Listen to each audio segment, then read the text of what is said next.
بسم الله الرحمن الرحيم. الحمد لله رب العالمين، والصلاة والسلام على أشرف المرسلين سيدنا مولانا محمد صلى الله عليه وسلم. السلام عليكم ورحمة الله وبركاته. waxaan halka ka salaamayaa dhammaan Soomaali Maxamed meel walba joogaan. waxaan maanta xagan ku duubaynaa dhalashada Nabi Maxamed awgii maadaama bishii Mawlidka ku jirno oo caawa ay ku beegantahay habeenkii uu dhashay. insha Allah waxaan ku duubi doonaa xagan kabayaan ku soo dhaweynano dhalashada Nabi Maxamed alayhi salaatu wasalaam. wuxuuna ku bilaabmay insha Allah sidan: maanta uu dhashay Nabi Maxamed oo xikmad maguuraana mawla inagu manaystay.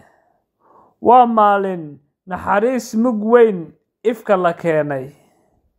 waa maalin muslimku dhaxal u helay diin macruufa. waa maalin la soo duubay mugdi nuurkii mukhtar maashay caalamka. maanta uu dhashay Nabi Maxamed oo xikmad maguuraana mawla inagu manaystay. waa maalin midigtu heshay maciino insaanku mahadiyey mahadhadii waxyiga. waa maalin buuxsantay noloshu muuminku maciinsaday xaqa. waa maalin laga guuray jahligii muddo badan lama quurtay. maanta uu dhashay Nabi Maxamed oo xikmad maguuraana mawla inagu manaystay.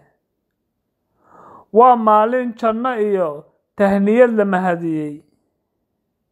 waa maalin aqoon aakhiro lagu maamuusay sharaf ifka.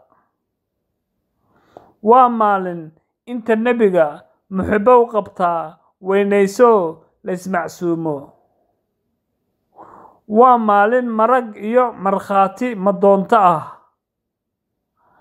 allihii khaaliqa ahaayow madashan maanta nagu midee nebigo if iyo noo noqo magan aakhiro. maanta uu dhashay Nabi Maxamed oo xikmad maguuraana mawla inagu manaystay. waad mahadsantihiin dhammaantiin. waxaan leeyahay aan saliga nebiga maanta badsano, aynu dhalashadiisana weyneyno insha Allah walaalayaal. wasalaamu calaykum waraxmatullaahi wabarakaatuh.